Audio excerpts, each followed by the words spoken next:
प्रदेश में लंबे इंतजार के बाद आखिर निर्वाचन आयुक्त धनपत सिंह ने पंचायती चुनाव की तारीखों का ऐलान कर दिया। प्रदेश में पहले चरण में चुनाव 10 जिलों में होगा, जिसमें 30 अक्टूबर को जिला परिषद और ब्लॉक समिति व 2 नवंबर को सरपंच और पंच पद के लिए वोट डाले जाएंगे। हालांकि बाकी बचे जिलों में भी 14 अक्टूबर को चुनाव तारीखों की घोषणा होने की संभावना है, जिससे पूरा प्रदेश चुनाव मूड में दिखाई दे रहा है।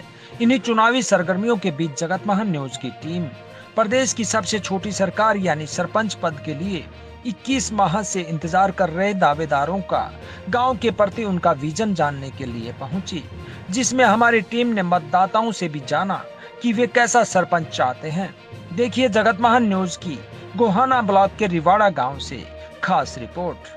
नमस्कार दोस्तों, आप देख रहे हैं जगत महान न्यूज और मैं हूं आपके साथ तेजवीर सिंह। साथियों, हरियाणा की छोटी सरकार की चुनाव की घोषणा हो चुकी है और आज हम पहुंचे हैं गोहाना ब्लॉक के रिवाड़ा गांव में। रिवाड़ा गांव में हमारे साथ मौजूद हैं प्रवीण मलिक जी, जो पहले चुनाव में जीत चुके हैं, यहाँ के सरपंच रह चुके हैं और उसके बाद इनकी धर्मपत्नी यहाँ सविता मलिक जो है यहाँ से सरपंच रही हैं और अब तीसरी बार फिर से प्रवीण मलिक जो है यहाँ से चुनाव लड़ना चाहते हैं। आइए इनसे जानते हैं कि 2 प्लान में इन्होंने क्या किया और तीसरे प्लान में किस विजन के साथ लोगों के बीच जा रहे हैं। इनके साथ यहाँ ग्रामीण भी मौजूद हैं और प्रवीण मलिक जी क्या बताना चाहेंगे इनसे जानते हैं। प्रवीण जी, सबसे पहले आपका स्वागत है। धन्यवाद। प्रवीण जी, आपने पहले एक प्लान में आप रहे, फिर दूसरी प्लान में आपकी धर्मपत्नी रही। हाँ जी। तो पहले प्लान में आपने क्या विशेष किया जो दूसरे प्लान में आपकी धर्मपत्नी को भी वोट दिया?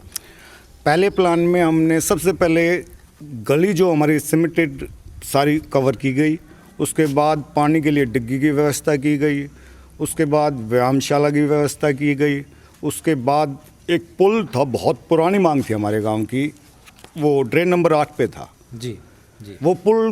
कोई भी सरकार होती, गांव में कोई भी नेता आता तो उस पुल की मांग सबसे पहले उठती थी। हमने उस पुल को बनवाया, कांग्रेस पार्टी का राज था उस टाइम। जी जी। प्रवीण जी, आपने जिस प्रकार से हमें भी पता चला कि आपने जो है मोई पुठी रिवाड़ा को आने वाला एक जो पुल था, बहुत डिमांड थी, उसको बनवाया था, क्योंकि उस समय भूपेंद्र हुड्डा की सरकार थी, उन्होंने कोऑपरेट भी किया इन गाँव के लोगों को, तो बहुत अच्छा काम किया। तो इसके अलावा जो है ग्रामीणों के लिए, जैसे आपने बुजुर्गों के लिए या फिर युवाओं के लिए खेल के लिए इस तरह का क्या व्यवस्था की? युवाओं के खेल के लिए हमारे गांव में सबसे पहले हमने कबड्डी का आयोजन करवाया गया, उसमें बच्चों को प्रोत्साहन मिला और उसके बाद वॉलीबॉल के ऊपर बच्चों का बहुत ज़्यादा ध्यान गया। वॉलीबॉल के टूर्नामेंट हर साल होते हैं, कबड्डी के टूर्नामेंट हर साल होते हैं और लगातार हमारा प्रयास ये है कि और कुछ बच्चों के लिए नया करके। बहुत अच्छी बात है। आज के दिन अगर युवाओं को नशे से और गलत रास्ते से बचाने का कोई उपाय है तो वो है खेल है, और वो खेल के लिए आपने व्यायामशाला बनवाई, बहुत अच्छा काम आपने करवाया। लेकिन दूसरी बार आपको इसी कारण से जनता ने आपकी धर्मपत्नी को बनाया। तो इस प्लान में कोई खास आप कर पाए या फिर अभी विजन बाकी रह गया है? नहीं, इस प्लान में सबसे बड़ी बात क्या थी, एक नई जो अपने यहाँ पे कीकर थी और वहाँ पे मैंने नए रास्ते बनाए जी। उनको खेत जो गितवाड़ों के रास्ते होते हैं ना, उनको पक्का किया गया स्पेशल से जी।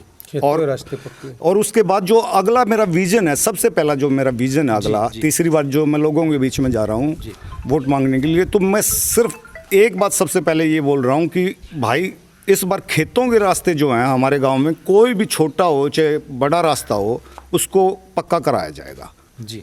तो अब की बार अगर हम बात करें तो आपके पिटारे में जो आपके वादे हैं, जो आपका विजन है, उसमें बुजुर्गों के लिए क्या है, महिलाओं के लिए क्या है और युवाओं के लिए क्या है?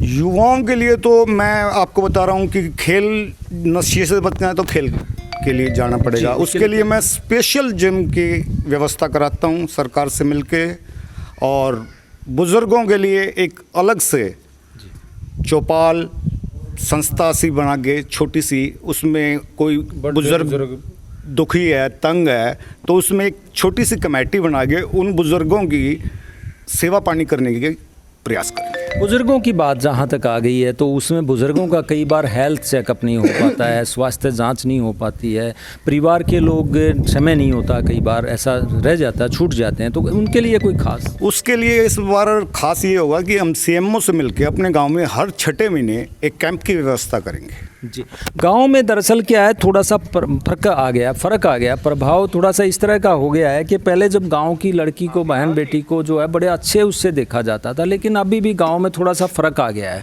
तो उसकी सुरक्षा के लिए, महिलाओं की सुरक्षा के लिए अगर बात करें तो आपके दिमाग में क्या है कि क्योंकि आजकल हादसा सामने हो रहा है लेकिन कोई किसी की हेल्प नहीं करता है, तो कैसे उनको सुरक्षित किया जा सकता है? उनको सुरक्षित करने के लिए सबसे बढ़िया माध्यम जो है सीसीटीवी कैमरे हैं। हम कोशिश करेंगे कि हर एक जगह सीसीटीवी कैमरे का प्रयोग किया जाए। जी, युवाओं की आपने बात की, महिलाओं की आपने बात की है, बुज़ुर्गों की आपने बात की है, तो अब की बार जो तीसरी बार आप चुनाव मैदान में उतर रहे हैं, एक के साथ दो लोग उनको सेवा के लिए मिल रहे हैं, आपकी धर्मपत्नी भी पीछे सरपंच रही हैं, आप भी रहे हैं, तो अगले प्लान के लिए अपनी जनता को, गाँव के लोगों को क्या कहना चाहते हैं? मैं गांव के लोगों से एक हाथ जोड़ के अपील करना चाहता हूं कि इलेक्शन आने जाती चीज़ है, भाईचारा अपना बना के रखें। इलेक्शन तो होते रहते हैं, आगे भी होंगे, पीछे भी हुए हैं, अपने भाईचारे को इस इलेक्शन की वजह से ख़राब मत करना। मेरा नाम विशाल है जी।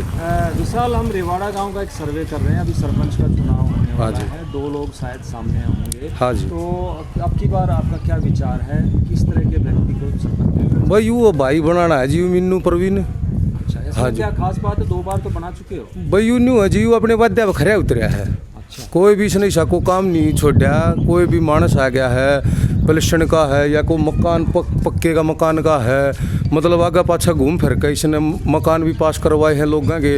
और जो कई काम इसे थे, जो एक तो अपनी मंदिर वाली गली है, ये उसने रिक्वेस्ट करके एक भाई थे दिल्ली पुलिस में है वो, उसके प्लॉट में हाथ पाँव जोड़ कर एक उसका रास्ता कटवा दिया, मेन रोड पर चढ़वा दिया।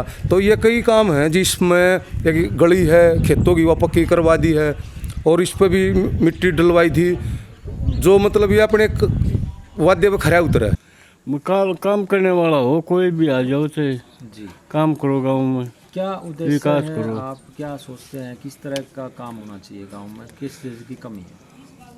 गाँव में तो कमी है, गाँव में तो विकास होता रहे तो बढ़िया है। जैसे गलियां तो हम देख रहे हैं कि बनी हुई हैं, हाँ, वो जिस प्रकार से बात हाँ, ज़्यादातर गली बनी हुई है, बस आगे विकास से चाहो, गाँव का विकास हो और क्या चाहते। जी, जो हमारा ये प्रवीण सरपंच है बहुत ही अच्छा है। जैसे भी इसके पास कोई भी गांव के प्रति काम आता है तो ये पूरे तन मन और धन से अपना जोर लगा के काम करने की सोचता है। और जैसे ही कोई गरीब घर की लड़की है, उसकी शादी है, हर प्रकार की जो जायज़ मदद होती है वो पूरी की पूरी करने की कोशिश करता है। नहीं जी, और हमारे गांव में 2 ही कैंडिडेट होते हैं, उनमें ये अपने हर फील्ड में अग्रसर रहता है, आगे रहता है और दिल से काम करता है। तो दर्शकों, ये थे परवीन मलिक, रेवाड़ा गांव से ये सरपंच पद के दावेदार हैं, अनुभवी हैं। इन्होंने एक बहुत बड़ी समस्या का समाधान भी करवाया, जो रेवाड़ा गांव को जोड़ने वाला एक पुल था उसको भी बनवाया। अभी ये खेतों के रास्ते बनाने की बात करते हैं, क्योंकि बरसात के मौसम में बाढ़ की स्थिति बन जाती है और वहाँ पे किसान की जो उपज है वो पैदा होती है, लेकिन वो वहाँ पे फंस के खड़ी हो जाती है और काफ़ी लोगों को परेशानी होती है। लेकिन अब की बार एक ख़ास बात इनकी देखने को मिल रही है कि ये बुज़ुर्गों के लिए हेल्थ चेकअप कैंप लगाएंगे, महिलाओं के लिए सुरक्षा के लिए ये कैमरा लगाने की बात कर रहे हैं, और युवाओं के लिए सबसे बड़ी बात है वो जिम बनाने की बात कर रहे हैं, जो कि बहुत बड़ी रामबाण साबित हो सकती है, क्योंकि युवाओं को नशे के रास्ते से बचाने के लिए ये सबसे अच्छा कदम होगा। जो कह रहे हैं कि मेरे से सरकार से अगर हेल्प नहीं मिलेगी तो मैं खुद के कोष से, खुद के अपने आर्थिक सहयोग से वो चीज़ बनवाऊंगा। देखते हैं, वादे काफ़ी कर रहे हैं, आने वाले समय में ये अपने वादों पर कितना खरा उतरते हैं। जगत महान न्यूज़ से सारिका नरवाल के साथ तेजवीर सिंह, गांव रेवाड़ा। नमस्कार।